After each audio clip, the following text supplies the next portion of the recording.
Area 51 की कहानी world war 2 के बाद शुरू हुई, जब दुनिया दो बड़ी पावर्स में बंट गई, एक यूएसए, दूसरी सोवियत यूनियन यानी रशिया। गोलियों, बंदूकों और तोपों की जंग तो खत्म हो चुकी थी, पर इसके बावजूद इन दोनों कंट्रीज के दरमियान एक इनविजिबल और साइलेंट जंग चल रही थी, जिसे बाद में कोल्ड वॉर का नाम दिया गया। ये जंग एडवांस्ड वेपन्स और इंटेलिजेंस की थी। यूएसए चाहता था कि मेरे वेपन्स और इंटेलिजेंस रशिया से एडवांस्ड हों, और रशिया भी यही चाहता था कि मेरी इंटेलिजेंस और वेपन्स यूएसए से एडवांस्ड हों। अमेरिका को इस बात का डर लगा रहता था कि सोवियत यूनियन हर वक्त आसमान से सैटेलाइट के जरिए इन पर नजर रखे हुए है, जिसके चलते 1954 को यूएसए के प्रेसिडेंट डीवाइट आइजनहावर ने सोवियत यूनियन की जासूसी करने के लिए एक एडवांस्ड प्लेन U-2 बनाने का प्रोजेक्ट शुरू कर दिया। एक ऐसा प्लेन जो दुश्मनों के रडार पर शो ही ना हो और सोवियत टेरिटरी में घुसकर 70,000 फुट ऊपर उड़ते हुए वहां की तस्वीरें खींच सके। लेकिन इसको बनाने और इसकी टेस्टिंग के लिए एक खुले ग्राउंड की जरूरत थी, एक ऐसी जगह जहां कोई जा ना सके, जिसको कोई देख ना सके, जिसके बारे में कोई सवाल भी ना कर सके। जिसके बाद नेवाडा डेजर्ट में पहाड़ों के दरमियान मौजूद ग्रूम लेक को इस काम के लिए चुना गया, जो कि अब पूरी तरह सूख चुकी थी। इस जगह को ना तो मैप पर रखा गया और ना ही इसे कोई नाम दिया गया, सिर्फ एक कोड नेम था, एरिया 51। अगर आज भी मैप पर एरिया 51 सर्च करें तो एक सुनसान इलाके में सिर्फ बड़ा सा रनवे देखने को मिलेगा, जिसके आसपास दूर दूर तक सिर्फ एक छोटे सारे गांव को छोड़कर रेत ही रेत है। पर आज लोग इस जगह को मिलिट्री बेस होने की वजह से नहीं, बल्कि एलियंस और कॉन्स्पिरेसी थ्योरीज की वजह से जानते हैं। दुनिया भर के लोग मानते हैं कि इस जगह पर यूएसए ने रियल एलियंस को कैद कर रखा है। वो लोग एलियंस पर रिसर्च करते हैं और इनकी हद से ज्यादा मॉडर्न टेक्नोलॉजी के बारे में जानने की कोशिश करते हैं, लेकिन यूएसए ने हमेशा इस बात से इनकार किया है। अब सवाल ये पैदा होता है कि यूएसए के और भी कई सीक्रेट बेसिस हैं, फिर इसी बेस पर इतनी ज्यादा सिक्योरिटी क्यों इस जगह के ऊपर से कोई जहाज नहीं उड़ सकता? क्यों कोई भी सैटेलाइट इस जगह की पिक्चर क्लिक नहीं कर सकती? आखिर क्यों कोई भी इंसान इस जगह के अंदर एंटर ही नहीं हो सकता? यहाँ तक कि दुनिया के सबसे बड़े यूट्यूबर मिस्टर बीस्ट ने भी इस जगह के अंदर जाने की कोशिश की थी, पर वो भी एरिया 51 में कदम तक ना रख सके। इस सब के पीछे आखिर राज क्या है, जानेंगे आज की वीडियो में।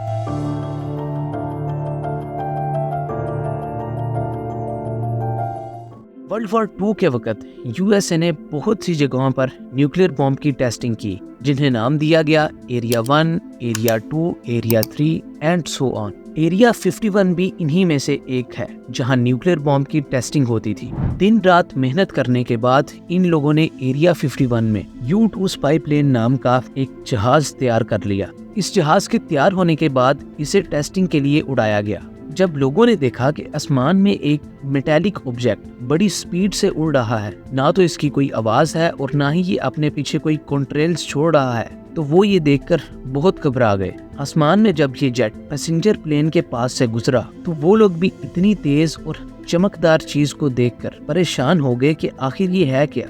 इसके बाद सभी लोगों ने इसे UFO कहना शुरू कर दिया, क्योंकि आज से पहले कभी भी किसी ने भी ऐसी कोई चीज देखी ही नहीं थी। जब ये खबर मीडिया के जरिए लोगों में आम हो गई तो यूएसए की गवर्नमेंट ने कहा कि वो कोई UFO नहीं था, बल्कि एक बड़े साइज का गुब्बारा था।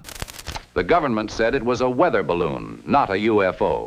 क्योंकि अगर सच बताते तो U-2 का सीक्रेट प्रोजेक्ट पूरी दुनिया के सामने आ जाता। ऐसे जवाब के बाद लोगों का शक यकीन में बदल गया कि गवर्नमेंट हमसे UFO के बारे में कुछ ना कुछ छुपा रही है।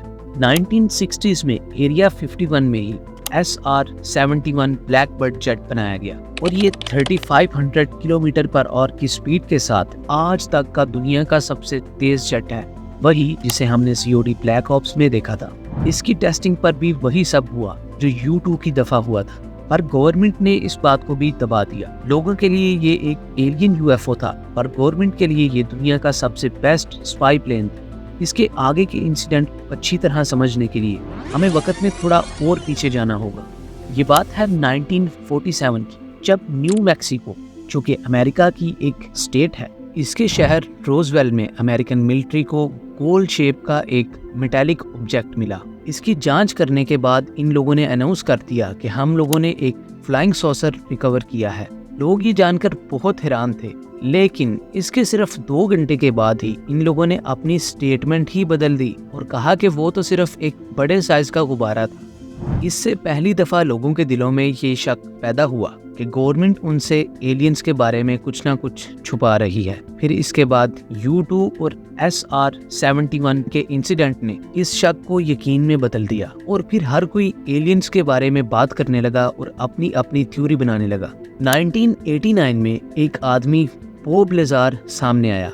इन्होंने टीवी पर लाइव आकर बताया कि नेवाडा डेजर्ट में जो एरिया 51 है वो ऊपर से देखने पर सिर्फ एक सुनसान रेगिस्तान दिखता है, पर असल गेम अंडरग्राउंड चल रही है। जमीन के नीचे मुख्तलिफ ब्लॉक्स बने हुए हैं और हर ब्लॉक के साइंटिस्ट की अलग अलग ड्यूटीज हैं। बॉब ने बताया कि वो एरिया 51 के S4 बेस में काम करते थे। यहाँ पर बॉब और इनकी बाकी टीम मिलकर फ्लाइंग सॉसर्स यानी UFO पर रिसर्च करते थे। बॉब ने कहा कि मैंने फैसिलिटी में 9 एलियन क्राफ्ट देखे थे। इन लोगों की ड्यूटी थी कि UFO की टेक्नोलॉजी को समझकर रिवर्स इंजीनियर किया जाए, यानी इन लोगों का काम था कि UFO की टेक्नोलॉजी को समझकर अपने ह्यूमन एयरक्राफ्ट को बेहतर और बहुत मॉडर्न बनाया जाए। इन लोगों ने डिस्कवर किया था कि एलियन के UFO में एक खास मेटल यूज हुआ है जिसकी वजह से एंटी ग्रेविटी इफेक्ट क्रिएट होता है और ये बिना किसी फ्यूल के उड़ पाता है। उस मेटल का एटॉमिक वेट 115 ग्राम था।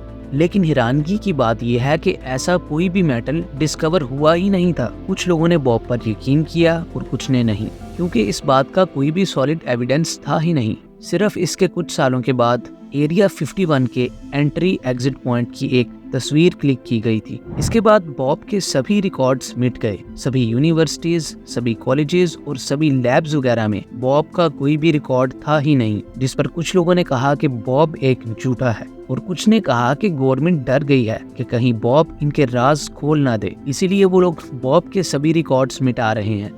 लेकिन फिर 2003 में लकीली एलिमेंट 115 अनपेंटियम डिस्कवर कर लिया गया। अब सवाल ये उठता है कि अगर बॉब झूठ बोल रहे थे तो इन्हें 14 साल पहले उस एलिमेंट के बारे में कैसे पता चला, क्योंकि उस वक्त तक तो ये डिस्कवर ही नहीं हुआ था। बॉब के मुताबिक एलियंस अर्थ पर कई हजारों सालों से आ रहे हैं और जिस स्पेसक्राफ्ट पर ये लोग रिसर्च कर रहे थे वो अर्थ से 40 लाइट ईयर दूर के एक प्लेनेट से आया था।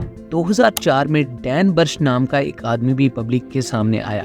बॉब ने जो बातें कही थी उन पर तो फिर भी कोई यकीन कर लेता, पर डैन की बातों पर यकीन कर पाना बहुत मुश्किल है।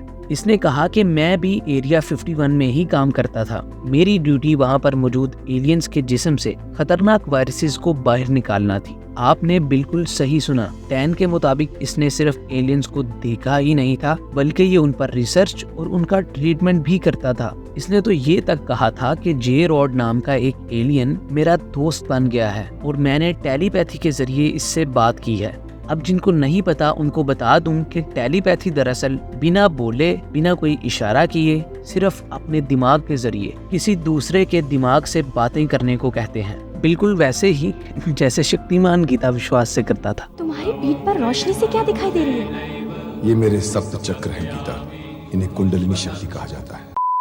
डैन के मुताबिक जे रॉड ने इसे बताया कि वो इसी प्लेनेट अर्थ का रहने वाला है, पर फ्यूचर से आया है। इसने डैन को बहुत सारी साइंटिफिक इंफॉर्मेशन दी। इसने डैन को बताया कि आने वाले वक्त में क्या क्या होगा। जे रॉड ने आखिर में डैन को ये भी कहा कि वो अपने लोगों के पास वापस जाना चाहता है, लेकिन इनमें से किसी भी बात का कोई भी एविडेंस ना मिलने पर ये सिर्फ एक थ्योरी ही बनकर रह गई। इस सब के चलते हर कोई एरिया 51 की ही बात करने लगा। लोगों ने डिसाइड किया कि हमें नेवाडा डेजर्ट जाकर देखना चाहिए कि क्या यहाँ सच में ऐसा हो रहा है। लेकिन जब लोग वहाँ पहुँचे तो ये देखकर हैरान रह गए कि इस जगह पर सिक्योरिटी इतनी ज्यादा है जितनी शायद व्हाइट हाउस में भी ना हो। इस जगह के बाहर बड़े बड़े वार्निंग बोर्ड्स लगे हुए हैं जिन पर यह साफ लिखा हुआ है कि ना तो इस जगह के अंदर एंटर करना अलाउड है, ना इस जगह की कोई तस्वीर खींचना अलाउड है और ना ही यहाँ कोई ड्रोन उड़ाना अलाउड है। ना कोई जहाज इस जगह के ऊपर से उड़ सकता है, ना कोई सैटेलाइट इस जगह की तस्वीर खींच सकती है।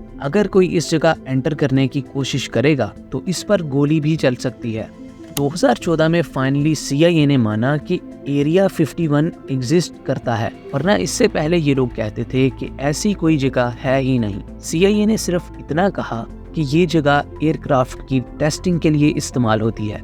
ना इन लोगों ने यूएफओ के बारे में कुछ बताया, ना अंडरग्राउंड ब्लॉक S4 के बारे में, और ना ही एलियंस के बारे में कुछ बताया। 2017 में एक बहुत शॉकिंग बात हुई। यूएसए की नेवी ने 3 ऑफिशियल वीडियोस अपलोड की जिनमें अनआइडेंटिफाइड फ्लाइंग ऑब्जेक्ट यानी यूएफओ थे। इन ऑब्जेक्ट की स्पीड बहुत ही ज्यादा थी। इनके ना तो कोई विंग्स थे और ना ही कोई इंजन या एग्जॉस्ट नजर आ रहे थे। ये ऑब्जेक्ट जिस तरह मूव कर रहे थे, ना तो इनकी कोई आवाज थी, ना ही ये एयर को डिस्टर्ब कर रहे थे। इंसान के बनाए हुए किसी भी एयरक्राफ्ट के लिए ऐसा कर पाना पॉसिबल ही नहीं है। पेंटागन ने भी खुद इस बात को कंफर्म किया कि ये तीनों वीडियोस रियल हैं और हम भी नहीं जानते कि इनमें मौजूद ऑब्जेक्ट्स दरअसल हैं क्या। इन वीडियोस के आउट होने के साथ ही लोग ये समझ गए कि बॉब लेजार की बातों में कहीं ना कहीं सच्चाई थी।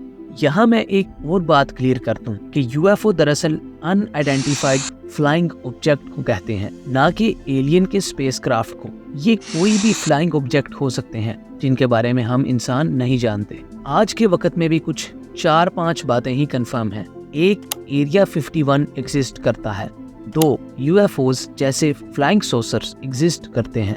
3, एरिया 51 में एडवांस्ड एयरक्राफ्ट की टेस्टिंग होती है जिनमें शायद फ्लाइंग सॉसर्स एलियन टेक्नोलॉजी भी शामिल है, क्योंकि यूएसए की गवर्नमेंट ने ये सब सीक्रेट रखा है। 4, यहाँ पर हद से ज्यादा एडवांस्ड वेपन्स बनाए जाते हैं जैसे कि लेजर टेक्नोलॉजी और स्टेल्थ मटेरियल्स, वही जिन्हें रडार कैप्चर नहीं कर पाता, जैसे कि B-2 बॉम्बर। और जहां तक सवाल है एलियंस का, तो इस बात का कोई भी सॉलिड एविडेंस नहीं है कि एरिया 51 में एलियंस मौजूद हैं। सोशल मीडिया पर आपको हजारों वीडियोस मिल जाएंगी कि एलियन कॉट ऑन कैमरा, पर इनमें से ऑलमोस्ट 99% वीडियोस फेक होती हैं। अगर साइंटिफिकली बात करें तो हमारे इस यूनिवर्स में 2 ट्रिलियन गैलेक्सीज हैं। कैन यू इमेजिन, हमारे यूनिवर्स में 2 लाख करोड़ गैलेक्सीज मौजूद हैं। इनमें से हर एक गैलेक्सी में बिलियंस ऑफ स्टार्स हैं और हर एक स्टार के साथ मल्टीपल प्लैनेट्स हैं। फॉर एग्जांपल, हमारा सन एक स्टार है तो इसके साथ 8 प्लैनेट्स हैं। और ऐसा पॉसिबल ही नहीं कि इतने बड़े यूनिवर्स में सिर्फ प्लैनेट अर्थ पर ही जिंदगी हो। इस बात के 100% चांसेस हैं कि एक्स्ट्रा टेरेस्ट्रियल्स यानी एलियंस इस यूनिवर्स में एग्जिस्ट करते हैं और इंसानों से बहुत ज़्यादा इंटेलिजेंट हैं।